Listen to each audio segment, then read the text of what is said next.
그리고 비례대표들, 민주당의 비례대표들이요. 비명 지역구에 연이어 도전장을 던지고 있습니다. 어제 저희가 이수진 의원이 윤영찬 의원의 성남 지역구에 출사표 던졌다는 얘기를 전해드렸었는데 오늘은 친명계 초선 양이원영 의원이 나섰습니다. 야당 정치인으로서의 역할은 외면한 채 지역에서 사적 권력만을 축적해왔습니다. 국민의힘에 있어도 이상하지 않는 민주당답지 않은 정치인이라는 조롱이 여기저기에서 들립니다. 당대표가 검찰 독재의 칼날에 난도질을 당하는 상황에서 당대표 체포 동의안에 왜 가결표를 던지셨습니까? 78%의 당원들의 지지로 당선된 당대표를 인정하지 않고 민주주의를 부정하며 중요한 시기마다 개혁 입법에 발목 잡은 정치인들을 민주당원들이 심판해 주실 것으로 믿습니다. 초선의 친명 강경파 양이원영 의원이 광명에 출사표 던지는 건 어느 정도 예측됐던 얘기고요. 그저 가서 많이 이제 열심히 뛰었다고 하니까. 근데 이제 문제는 출사표 내용이 양기대 의원을 향해서 이재명 대표 체포동의는 왜 가결표 던졌냐 이런 표현을 썼어요. 어떻게 좀 평가하시겠어요?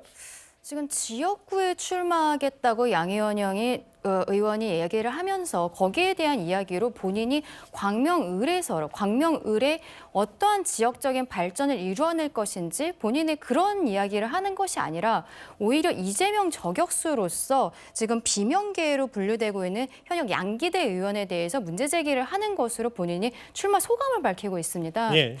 이것은 사실은 어저께 그 이수진 비례의원이 이야기한 것과도 거의 일맥상통하고 있는 것인데요. 지금 민주당 내에서 친명계로 분류되는 의원들이 특히 이제 비례 지역구가 없는 의원들이 친명 자객으로서 비명계 의원들이 지역구를 지금 공천을 받기 위해서 노력을 하고 있는 것으로 보이는데 그 과정에서 본인이 그 지역구에 있어서의 어떠한 경쟁력을 갖췄는지 이거를 먼저 얘기하는 것이 지역 주민들에 대한 예의가 아닐까요? 근데 그것이 아니라 이재명 감싸기. 지금 오늘 양이원영 그 의원이 이야기한 내용은 뭐냐면 지난번 그 이재명 대표의 체포동의안에 있어서 왜 가결표를 던졌냐? 그걸 가지고 문제 제기를 하고 있어요.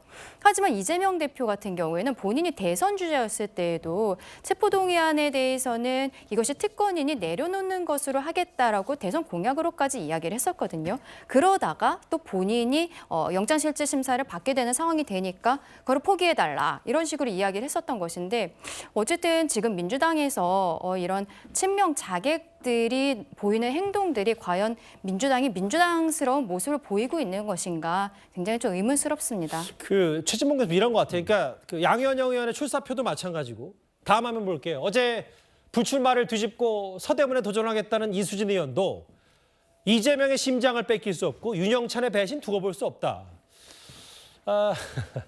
당내에서도 좀 말들이 많던데 물론 뭐 본인이 어느 지역 가서 어떻게 출사표 던지는 건 자유입니다만 아까 강제래 변호사 비판하셨다시피 지역 구민에게 뭐 맞춤형 혹은 이런 게 아니라 저 사람 지금 이재명도 제대로 못 지키는 사람이라고 낙인 찍는 게 문제 아니냐 어떻게 평가하시겠어요? 그러니까 이제 선거에 출마하는 사람들, 특히 이게 비례에 있다가 지역구에 나가는 사람들은 불리한 상황에 선거를 치르게 되는 거잖아요. 그러니까 제가 그냥 개인적으로 생각할 때는 저분들 입장에서는 사실 경선에 뭐 나가든 아니면 경선에 나가서 1대1 구도로 만들려면 이런 구도로 가야 된다고 생각하는 것 같아요.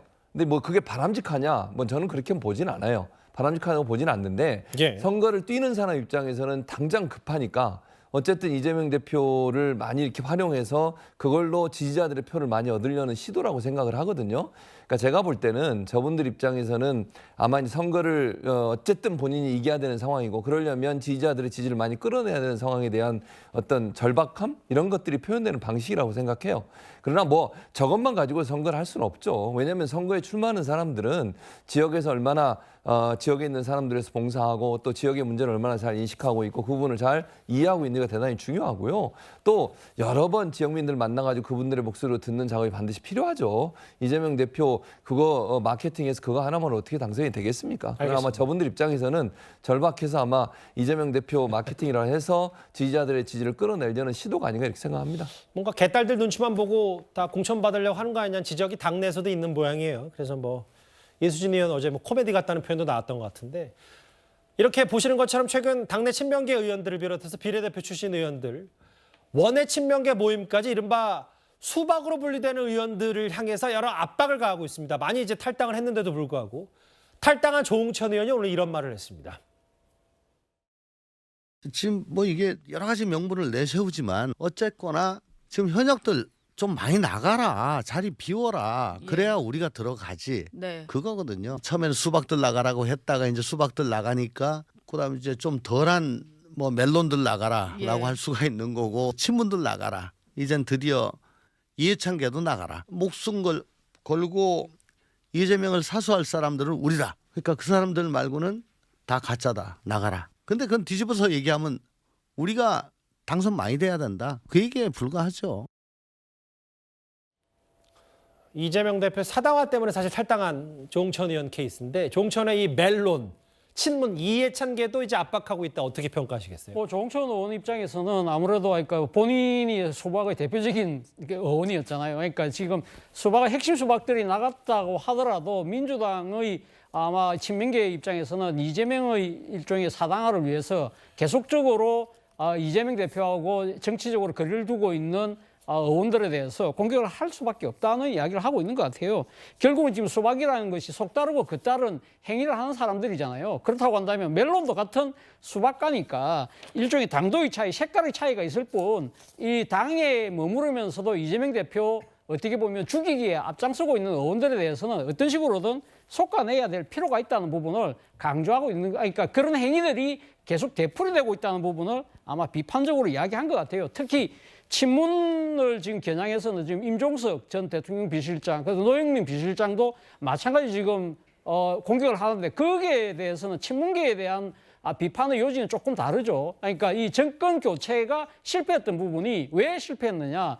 당시 검찰총장, 윤석열 검찰총장을 발탁함으로써 결국 조사태를 일으켰고 그런 것 때문에 책임을 져야 된다는 것이고요. 그리고 지금 이해찬계에 대한 공격도 하는데 대표적인 분이 지금 조정식 사무총장이잖아요. 조정식 사무총장은 뭐 자신의 지역에 출마하려는 전직 시장에 대한 이제 적격 심사를 그러니까 부정적으로 했다는 그 부분이 개인적인 정치적 욕심이라는 의미도 있지만 제가 봤을 때 그거보다는 소위 말하는 86세대에 대한 97세대의 공격 그런 쪽의 일종의 세대 간의 정치적 견해와 입지를 위한 그런 싸움의 용도인 것 같기도 합니다.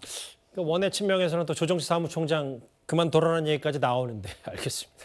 이렇게 당이 공천 두고 시끄러운데 당대표는 일단 재판 리스크에 많이 묶여 있습니다. 바로 다음 주제입니다.